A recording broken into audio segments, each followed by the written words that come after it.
Now, two Nigerians based in Canada have put together a campaign to honor 75 Igbo slaves who drowned themselves at Dunbar Creek in the U.S. state of Georgia in May 1803, rather than succumb to the indignities of slavery.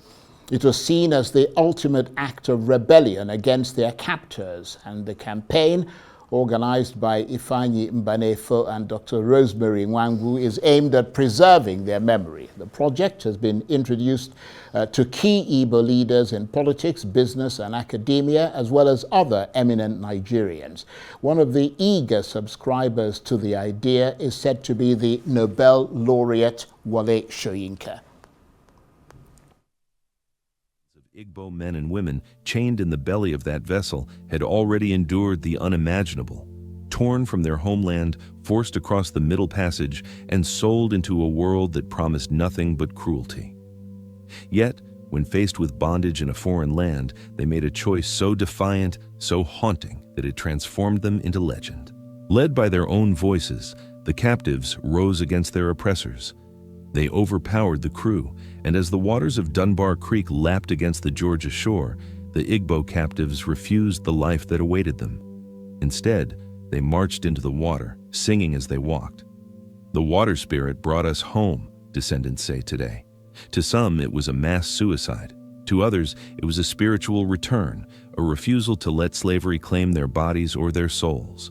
The event became known as the Igbo Landing, a story whispered in communities, passed through spirituals, and reshaped into folklore of the flying Africans who rose above their chains and returned to Africa through the sky. But what truly happened that day? Why has history tried to silence their voices? And why does the Igbo Landing remain one of the most powerful acts of resistance in the dark history of slavery? Well, for more on this, I'm joined now in the studio by the co-creator of the Igbo Landing Project, Dr. Rosemary Nwangwu. Thank you very much indeed for coming in. You've clearly been inspired by these Igbo slaves and the backstory behind their decision to drown themselves in the sea off the coast of America more than 200 years ago. Tell us how you came across this story. Well, as we interacted, thank you very much, Charles, for having me. As we've interacted with the intriguing history of Igbo slavery, of the slavery of the black man, the slave trade, and what it did with the cross-civilization and movement of people from Africa to the West and all of that. And we've dug into the history of the Gulaguchi people, where it's not actually new. It's been happening 223 years, but Igbos have gone there over time, have poured libations, have gone to the place to see it.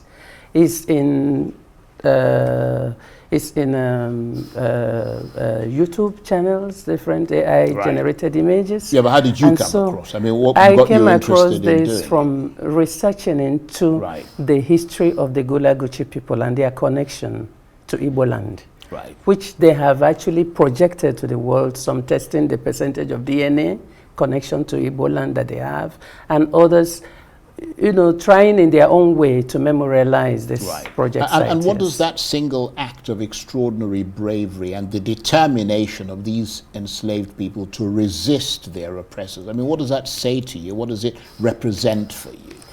For me, it represents the fact that the African, the black man, can rewrite his history, can rewrite how he is perceived.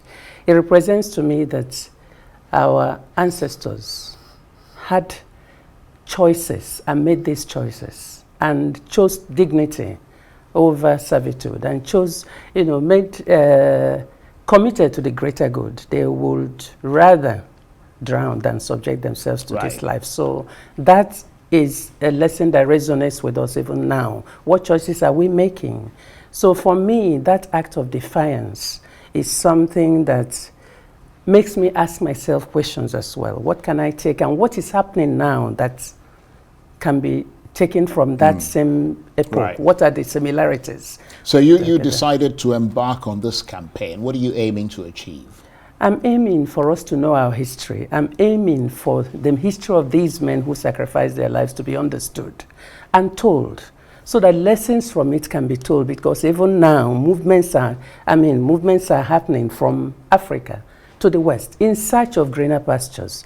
There are many versions of this story, whether they were deceived or sold, but they were sold. But some versions have it that they were deceived, that there's a better life out there. So still now, if I put a boat in the creek over there and say, come in, there's a better life somewhere, people will move. And then some of the enslavers are saying, well, whatever life they ran away from cannot be worse than the slavery they're subjected to here. So go ahead and manage them as best they can. They ran away from, willingly or unwillingly, they've looked forward to a better life. So for me, the issue is what's going on now. What mirage are we searching for? And where do the answers lie? Right. And how far have you come in your quest to immortalize their memory? I understand the Nobel laureate Wole Soyinka has given you his support. Yes, that was actually very, very instrumental to the global voice this is receiving now. Because even the Gulaguchi people have written to thank him severally. And who are the Gulaguchi people? The Gulaguchi people are the most people don't know what you're talking about. The Gulaguchi people are the descendants of these slaves, right, who live in Dunbar Creek right now. You mean the descendants of these African slaves? Africans. But how are yes. they the descendants if the Igbo slaves killed themselves? Okay, you know, we didn't dig into the story, but the story has it that 75 Africans were sold. So not all of them drowned themselves. They got somewhere, overpowered their captors, and were put into a smaller ship in which they overpowered their captors. And then as they came onto Dunbar Creek in St. Simon's Island, they saw that they were numbered by the plantation owners and decided to walk back and drown. So people saw this story, people hear it. Some were rescued, but it cost $10 to rescue one person. That was a lot of money at the time. So about a few people were rescued. So some stories have it that there were 12, some have it that there were 2, some have it that there were 75. Right. So whichever that some people drowned. People looked at that story. They saw it. The slave owners saw it. The slaves themselves saw it because there were already 630-something slaves in that plantation. Right. So this history was witnessed and was seen. And although the enslavers tried to deny it for the obvious reason of the burden of history, but then the owners of the story kept passing it on from generation to generation. It didn't die. And then it got proven. The Georgia Historical Society proved it. And in 2022, put a little memorial there. There was no Igbo person of 100% DNA present. We don't want that to happen again. And then some things have been done. It's in the museum, in Martin Luther King Museum in Atlanta, and in the Black American Museum in New York. So it's a story that has been proven to have existed. And you want to put pressure on Nigeria's Southeast governors to join you in this quest. Yes. What's been their reaction so far? We're still waiting for their reaction. We've written to Ohaneze, we've written to the Southeast governors. We want them to acquire that land, a plot of that land. There are 4 plots left now. And you it's mean in America? In America, in Georgia, in St. Simon's Island. It's a beautiful place.